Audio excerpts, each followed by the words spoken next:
Hey guys, what is going on, Scats? Back with you here with another video. Today I'm actually going to give you a quick rundown of my thoughts so far of Frost Death Knight here in the Shadowlands Beta. Now, do keep in mind this is beta information, tons of tuning stuff is going to change. I'm kind of going for, what the feel of the class is, and honestly, mostly, what two-hander feels like, because we haven't been able to play two-hander for quite a while since Blizzard went ahead and just said, nah, you're dual-wield now. So, Frost Death Knight, basic fundamentals, of course. You've got your Howling Blast, you've got your Obliterate, which is your main damage dealer there. You got your Frost Strike, which is your runic dump. If you're playing the Night Fae Covenant here, you're going to have Death's Due. This is currently one of the better Covenant abilities here. I'm using it because I'm also running it in the other two specs. In general, this just feels super overpowered. It's definitely going to get nerfed, but we'll run it for now. For mobility here, we get from the Night Fae Soul Shape as well. There is a lot of debate over which Covenant's going to be the best, and of course, tuning will tell us. Remorseless Winter, another key part of our rotation here. We want to have this up and keep it up as long as possible. Super strong ability for sure. Pillar of Frost is our main DPS cooldown, gives us 20% strength baseline, and then an additional 1% strength for every rune we spend during our Pillar of Frost timer there, which is huge. If you're going and you're getting out a bunch of Obliterate, you're going to get a ton of extra strength, which makes you feel kind of like you are right now at the end of BFA, where you've just got crazy amount of stats. Your stats will jump like crazy. Back into the fold here, we do have Frostworm's Fury. This is back baseline. Frostworm's Fury is awesome. It's that huge AoE cone, right in front of you there. Actually, it's more of a straight line now, I guess. It's a brutal amount of damage. Slows everything. Big AoE trash. This is going to absolutely decimate everything. This is not affected by any AoE target cap, which is pretty sweet. So this deals massive damage. Now, taking a quick peek in the spellbook here, if you haven't already logged on to the PTR or the beta, if you're lucky enough to get into that as well, there is a couple of changes. So, first of all, we have a basic Death Knight window. This is our standard spellbook. All the specs in the class essentially have the same, baseline stuff here. We've all got Anti-Magic Cell, Anti-Magic Zone, Chains of Ice for a snare, Control Undead, so we can go ahead and take control of an undead minion. This is great in Frost because we normally don't have one, although we do have access to Raise Dead, which is now baseline for everyone as well. Dark Command, of course, is our taunt. You're going to want to have that handy. There's a couple of boss fights where you actually will want to taunt something so that your tank can then taunt it back.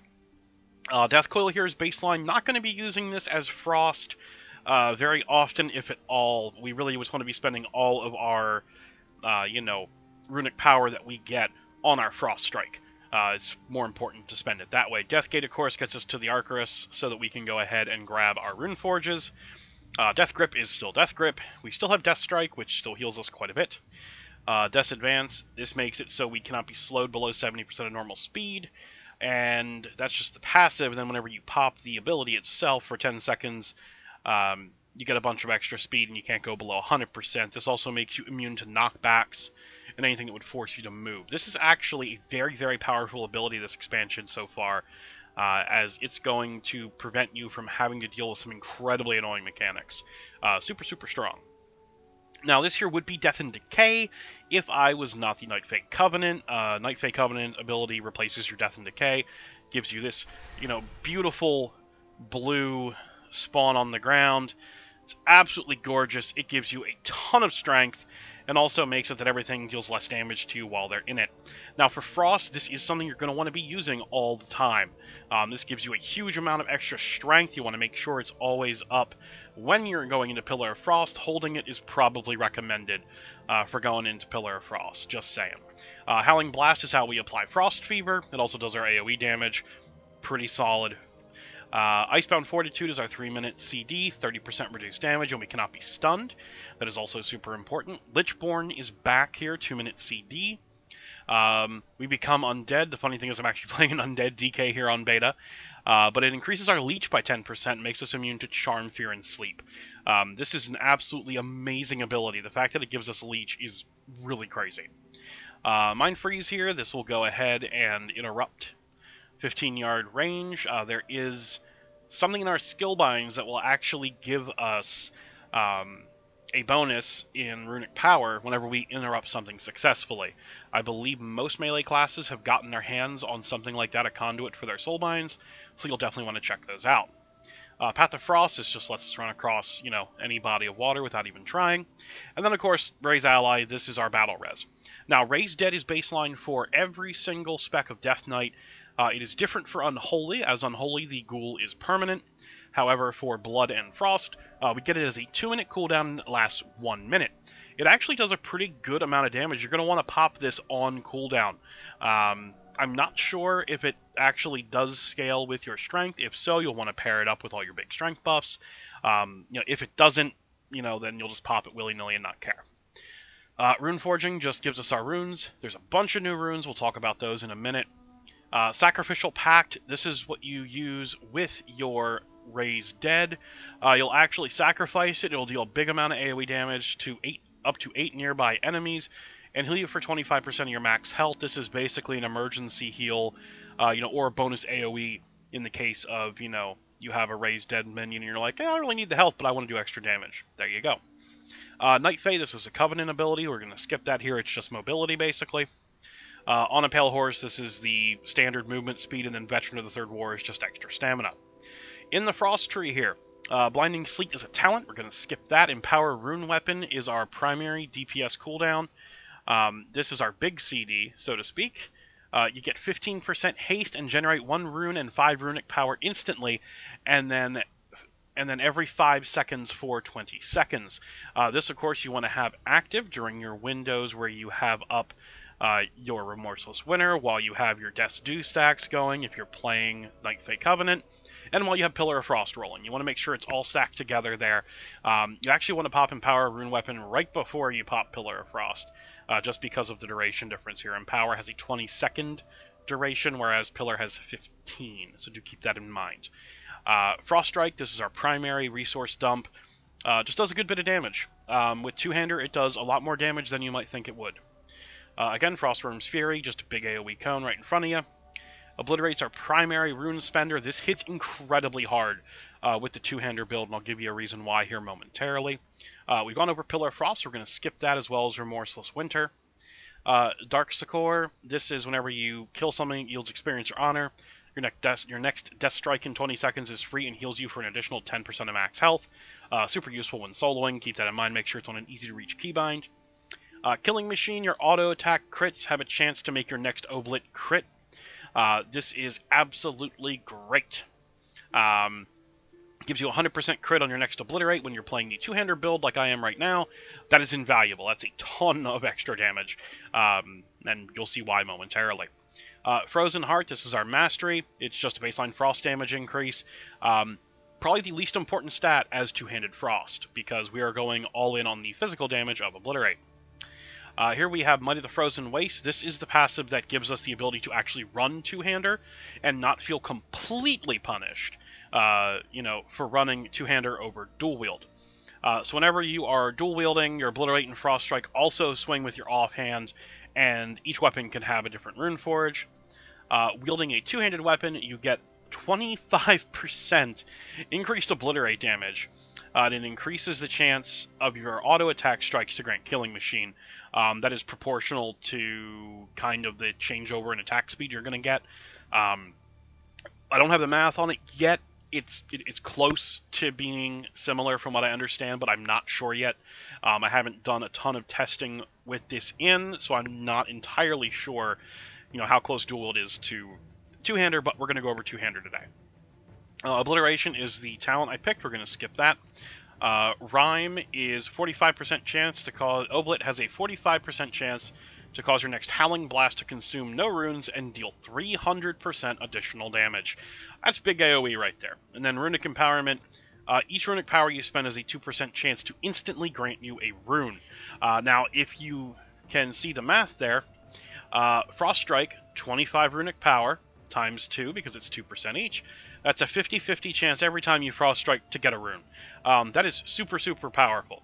Now, if you absolutely need to up that for any reason, you can run Death Coil, which will, of course, give you, an 80% chance to get it, but let's be fair, anything over 50 might not be worth it, because you can get 2 chances for 2 runes for the same price as essentially 1 death coil.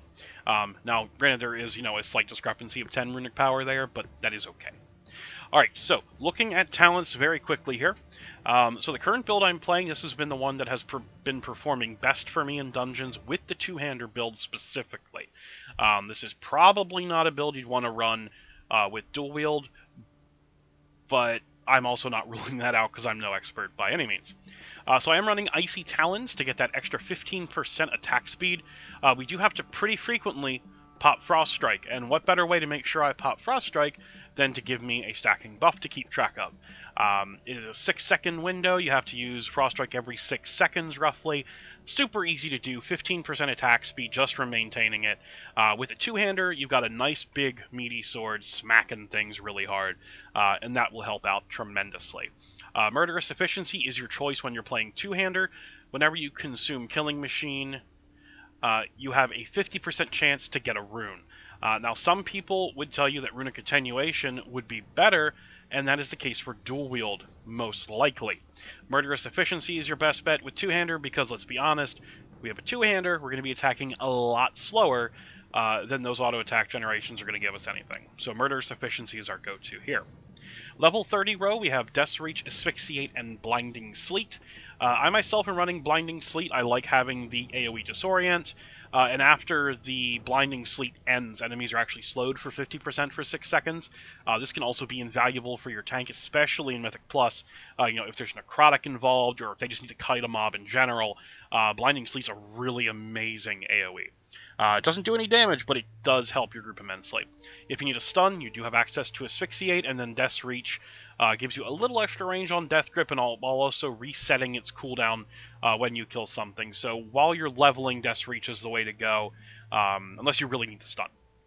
Now, level 35 row here, I did try Frost Scythe with two-hander. It's a bad idea, don't do it.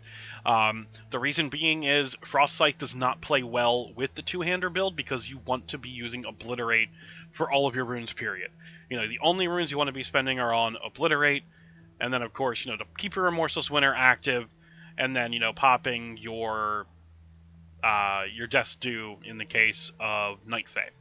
So, super important to, just not at all take Frost Scythe when you're playing two-hander.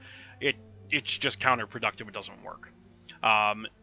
In this case, I'm taking Avalanche. Whenever you cast Howling Blast with Rhyme, which, again, is the only time you're going to be casting Howling Blast, except for whenever you first open up, it'll cause free AoE damage on all enemies near the target. This is great. It's awesome. It works. Now, if you don't want to play that, you can play Frozen Pulse. While you have fewer than 3 full runes, your auto attacks radiate intense cold, inflicting frost damage to all nearby enemies. Again, our attack speed probably will not be high enough to fully benefit from Frozen Pulse, so Avalanche is likely going to be your best bet. But do feel free to play around with them on PTR if you have access to that. It may end up working out to be similar damage. Not too sure yet. The level 40 row here, I'm currently taking Permafrost, but I honestly don't see any reason that I really should. Your auto attack damage grants you an absorb shield equal to 40% of the damage dealt. This does work pretty well when you are talking about two-hander because it is proportional. If you need direct healing, Death Pact is going to be your best bet. It's just going to give you 50% of your max health, but then you have like a healing debuff on you. But it is a good emergency heal. Wraithwalk is your mobility choice. Most of the time you'll be taking Wraithwalk. Permafrost is what I use for soloing when I'm running dual wield. But this row is kind of up to you as to what you want to take.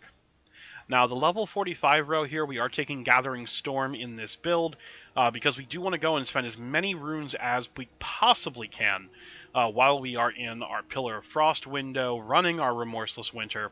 And every rune you spend will get you 10% more damage on Remorseless Winter, as well as extending its duration by 0.5 seconds. So for every Obliterate, that's an extra second.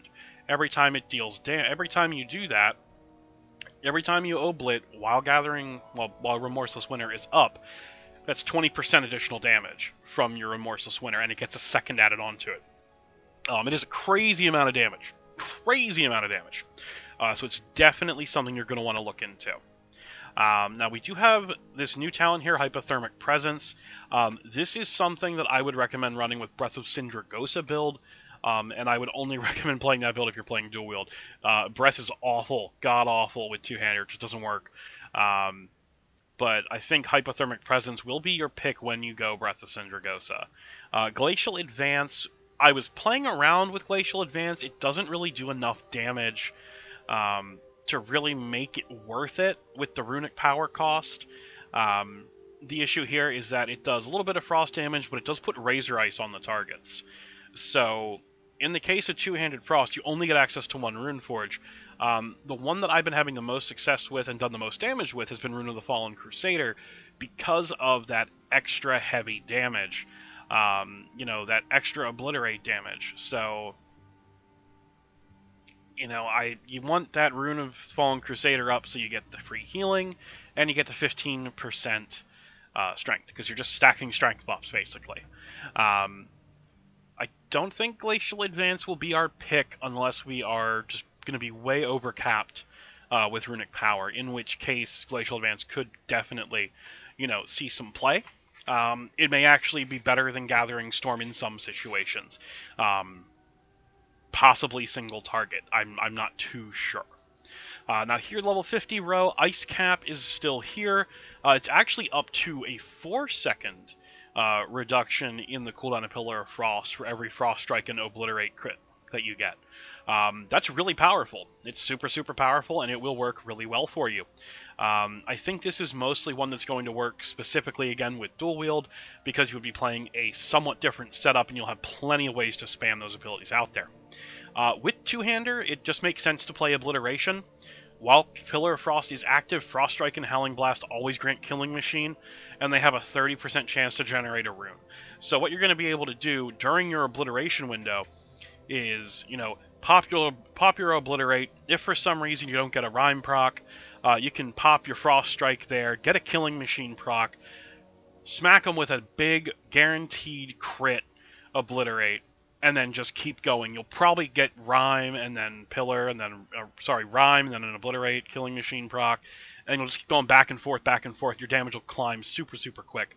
My biggest hits that I've seen so far were like 15,000, 16,000.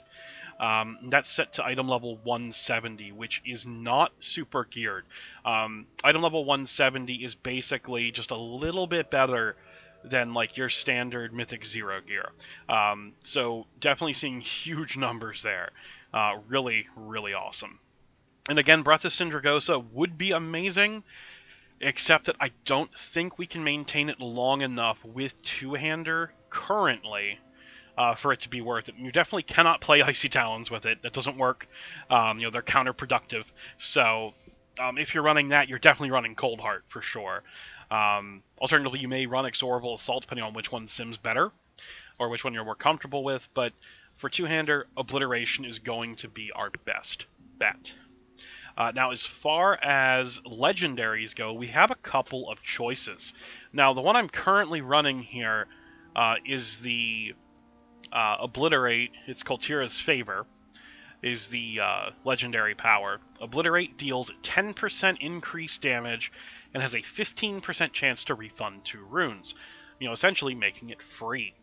So Obliterate dealing 10% additional damage, if you can do the math there, that's an extra 35% Obliterate damage right out the gate. That's pretty crazy, on top of all the extra strength we're getting.